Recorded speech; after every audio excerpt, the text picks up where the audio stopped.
नमस्कार किसान भाइयों, स्वागत है आपका आपकी पसंदीदा फसल क्रांति यूट्यूब चैनल में। कृषि की वीडियो देखने के लिए और कृषि की जानकारी के लिए आज ही हमारे चैनल को सब्सक्राइब करें और बेल आइकन दबाना ना भूलें ताकि आपको समय पर कृषि से संबंधित जानकारी मिलती रहे।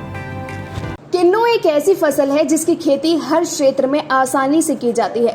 किन्नू में विटामिन सी की मात्रा ज्यादा पाई जाती है, जो कि लोगों को काफी फायदा पहुंचाता है।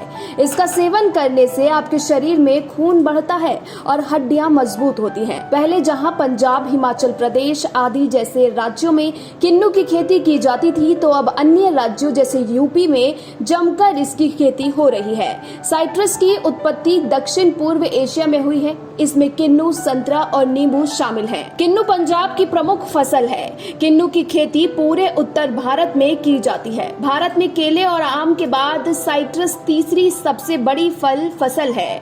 किन्नू की खेती करने के लिए 13 डिग्री से 37 डिग्री सेल्सियस तक के तापमान की जरूरत होती है। वहीं बारिश की बात करें तो 300 से 400 मिलीमीटर तक की बारिश बेहतर खेती के लिए पर्याप्त है। वहीं फसल के लिए हार्वेस्टिंग टेम्परेचर 20 से 32 डिग्री सेल्सियस के बीच होना चाहिए। अगर आप अपने खेत में किन्नू की खेती करना चाहते हैं तो फिर 1 एकड़ में कम से कम 111 पेड़ आप लगा सकते हैं। सभी के बीच में दूरी रखना अनिवार्य है। 2 पौधों के बीच 6-6 मीटर की दूरी होनी चाहिए। किन्नू की फसल को शुरुआती विकास के लिए इसे लगातार पानी की जरूरत होती है। 3 से 4 साल पुरानी फसल में साप्ताहिक अंतराल पर सिंचाई करें। पुराने पेड़ के लिए मिट्टी के प्रकार, मौसम की स्थिति और वर्षा के आधार पर 2 से 3 सप्ताह के अंतराल पर सिंचाई करें। बहुत ज्यादा सिंचाई से बचें क्योंकि इससे जड़ सड़न, कॉलर रोट आदि रोग हो जाते हैं। किन्नू की फसल को तोड़ने के लिए जनवरी के पहले हफ्ते से लेकर फरवरी के मध्य तक के दिन सबसे बेहतर हैं।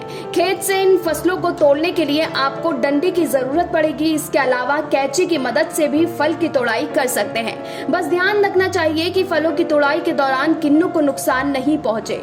यूं तो आप किन्नू की फसल को किसान कहीं भी बेच सकते हैं, लेकिन बेंगलुरु, चेन्नई, हैदराबाद, कोलकाता, दिल्ली, पंजाब आदि में काफी ज्यादा इसकी बिक्री होती है। वहीं कई देशों जैसे श्रीलंका, सऊदी अरब आदि में किन्नू बड़ी मात्रा में बेचा जाता है, जिससे अब किसान लाखों का मुनाफा भी कमा सकते हैं। ब्यूरो रिपोर्ट, फसल क्रांति न्यूज।